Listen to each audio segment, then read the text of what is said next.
I led a nomadic life, seldom staying more than a few days in one place. It was not until I crossed over into India that I was able to get back to work. In India, the daytimes were devoted to exploration.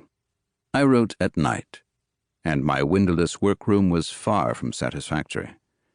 The air was always several degrees above blood temperature, and the oil lamp felt like a furnace on my face. The indicated place to work, of course, would have been the bed in the next room, save that no light could be lit there for the thousands of winged insects that would immediately enter. I went to bed in the dark.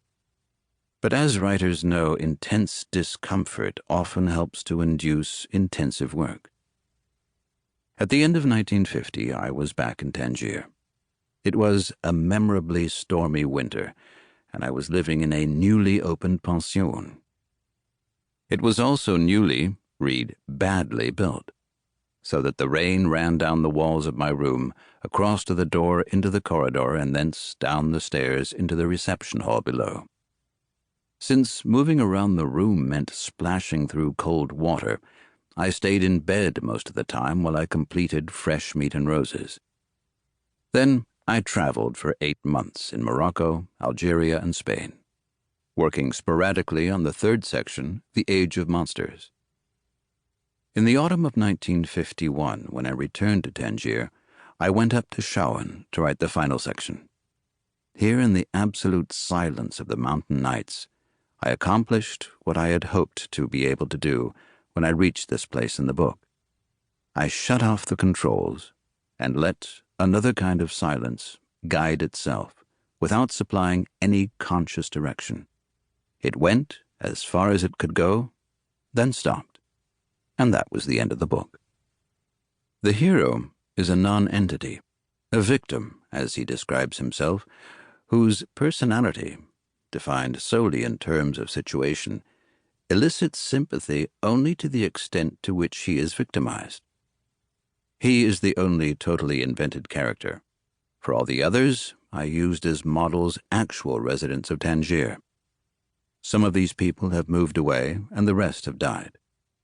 The sole character whose model remains here is Richard Holland, and this is because I am still here, and he is a caricature of myself.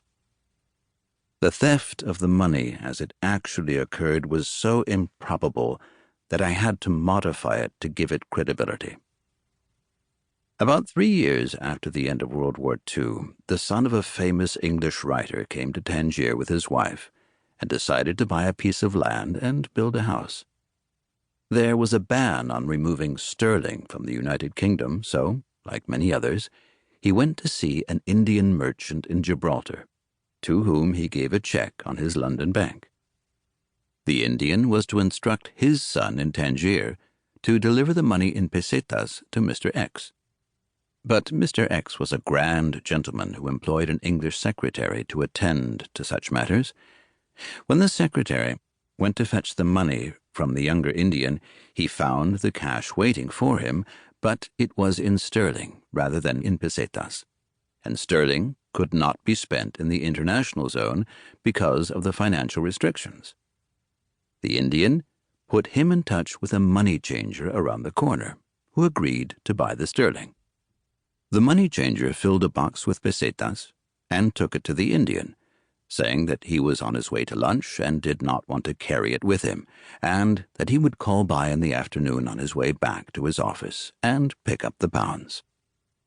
In the afternoon, the secretary called at the Indian's shop to say that he had just left the money changer in the Zoco Chico and that he had asked him to do him the favor of taking the pounds around to his office immediately. He went out with the box and was back 5 minutes later. "There, that's done," he said. Then he picked up the pesetas, thanked the Indian, and stepped out into the throng, passing through the Siagins. An hour later, he was on a plane bound for Madrid with both pesetas and pounds. The last report on him, which I heard a year or so later, was from Buenos Aires, where he was playing the races. P.B.